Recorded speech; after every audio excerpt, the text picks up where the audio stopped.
Minggu lalu kita udah kenalan sama Raka yang pusing karena WiFi kampus. Nah, hari ini ceritanya lanjut lagi. Tapi taruhannya bukan sekedar nilai mata kuliah, bukan. Kali ini taruhannya seluruh isi rekening banknya. Inilah kisahnya. Satu koneksi, 1000 resiko. Kenalin lagi, ini Raka. Kelihatannya santai ya di food court mall, ngopi-ngopi ganteng. Setelah insiden di kampus, dia narik kesimpulan sendiri. Masalahnya itu bukan dia, tapi WiFi kampus yang ribet. Jadi dia pindah ke tempat yang dia pikir jauh lebih aman, sebuah mall. Tapi, coba lihat beberapa meja darinya. Ada orang lain di sana. Kita sebut aja dia orang itu. Sama-sama punya laptop, sama-sama ngopi. Cuma bedanya, tujuannya sangat-sangat berbeda. Dan Raka, yang lagi asik sama minumannya, sama sekali nggak sadar kalau dunianya sebentar lagi bakal dijungkir balikan. Oke, ayo kita bedah situasinya. Raka ini ngerasa lega banget. Dia ngerasa udah kabur dari WiFi kampus yang dia anggap suka mata-matain. Sekarang dia dari tempat umum, rame, pakai WiFi gratisan. Logikanya pasti aman dong, ya kan? Nah, inilah yang namanya rasa aman yang palsu. Lokasinya jelas ya, food court mall yang super rame. Raka nyambung ke jaringan Taman Anggrek _free WiFi. Terus dia ngapain? Wah, macem-macem. Dari yang cuma browsing-browsing sampai buka internet banking. Kontrasnya kelihatan banget. Raka santai, gak ada waspada sama sekali, sementara orang itu fokus banget kayak lagi kerja. Ini teman-teman adalah resep sempurna untuk sebuah bencana digital. Jadi, pertanyaannya, gimana bisa dua orang duduk di ruangan yang sama, tapi seolah-olah hidup di dua realitas yang berbeda?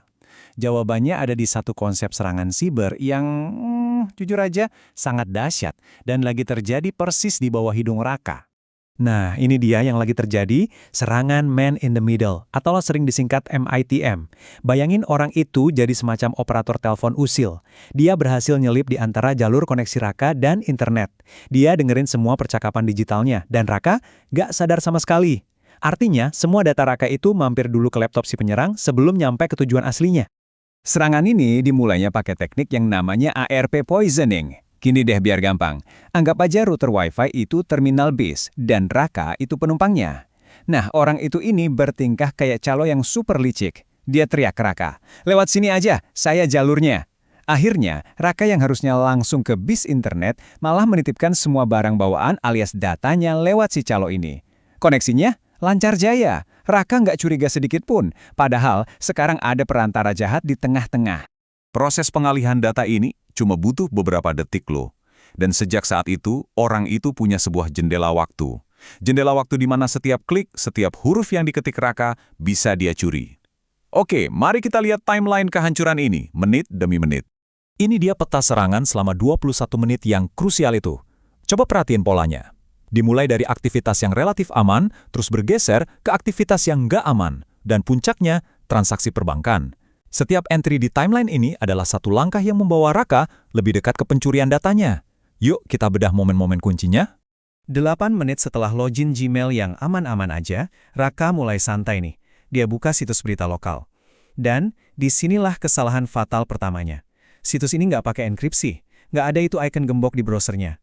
Koneksinya kebuka lebar. Ibaratnya kayak pintu rumah yang nggak dikunci sama sekali. Teknik yang dipakai si penyerang di sini namanya packet sniffing. Bayangin kayak gini deh, kalau kamu kirim surat pakai amplop tertutup, itu HTTPS. Orang lain paling cuma bisa lihat alamatnya. Tapi kalau kamu kirim kartu pos, itu HTTP, wah, semua orang di jalan bisa baca isinya. Nah, saat ini, orang itu lagi asik banget ngebacain semua kartu pos digitalnya Raka. Dan sekarang, kita sampai di momen yang paling berbahaya. Raka, dengan rasa percaya diri yang salah kaprah, membuka tab baru dan mengetik alamat internet bankingnya. Inilah dia. Inilah momen yang ditunggu-tunggu oleh orang itu. Pertanyaannya, bukannya situs bank itu udah pasti aman? Harusnya sih gitu. Tapi, orang itu pakai trik licik yang namanya SSL strapping. Gini analoginya. Raka ngirim surat rahasia dalam amplop bersegel alias HTTPS. Di tengah jalan, orang itu nyegat suratnya, dia buka, dia salin isinya, terus dia kirim ke bank pakai amplop biasa alias HTTP. Bank ngebales, orang itu baca lagi isinya, baru deh dia masukin lagi ke amplop bersegel palsu dan dikasih ke Raka. Hasilnya, Raka nggak curiga sama sekali. Dan inilah dua realitas yang terjadi di saat yang bersamaan. Di layar laptop Raka, semuanya kelihatan normal. Halaman loginnya, URL-nya, semua tampak aman. Tapi di layar laptop orang itu, wah, dia bisa lihat semuanya. Username, password, semuanya dalam bentuk teks biasa. Oyat Lateka 3 Ren. Ironis banget ya passwordnya, mengingat situasinya. Game over. Orang itu langsung cabut 4 menit setelah mendapatkan data Raka. Raka, dia malah santai pesan Outlatte kedua, sama sekali nggak tahu apa yang baru aja menimpa dia. Hidup berjalan normal ya, sampai 3 hari kemudian. Selasa pagi, Raka buka aplikasi mobile banking di HP-nya. Dia tahu persis berapa saldo yang seharusnya ada di sana. Angka yang familiar, angka yang bikin dia merasa, ya semuanya baik-baik saja. Tapi, angka yang muncul di layar, beda jauh. Dia langsung scroll riwayat transaksi dan di sanalah dia. Satu transfer dalam jumlah besar ke rekening yang gak dia kenal sama sekali. Realita menghantamnya dengan sangat keras. Dia cuma bisa duduk di tepi kasurnya, hening. Dan kemudian, dia mengucapkan satu kalimat yang menyimpulkan seluruh tragedi ini. Sebuah pengakuan atas kepercayaan yang salah tempat. Gue kira Wi-Fi mall aman. Kisah Raka ini adalah sebuah peringatan keras buat kita semua. Tapi ini bukan buat nakut-nakutin ya, melainkan untuk membekali kita dengan pengetahuan. Yuk kita pindah ke bagian yang paling penting. Gimana caranya supaya kita nggak jadi Raka berikutnya? Selain disadap di jaringan yang benar, ada ancaman lain loh, nyambung ke jaringan yang salah. Namanya Evil Twin Attack. Gampangnya penyerang bikin wifi palsu yang namanya mirip banget. Contohnya, Taman Anggrek _Wi-Fi free, padahal yang asli Taman Anggrek _free Wi-Fi. Cuma beda satu underscore doang. Sekali kita salah sambung, data kita langsung dicuri dari detik pertama. Jadi solusinya gimana? Ada 4 pilar pertahanan digital yang wajib kalian pegang. 1. Gunakan VPN.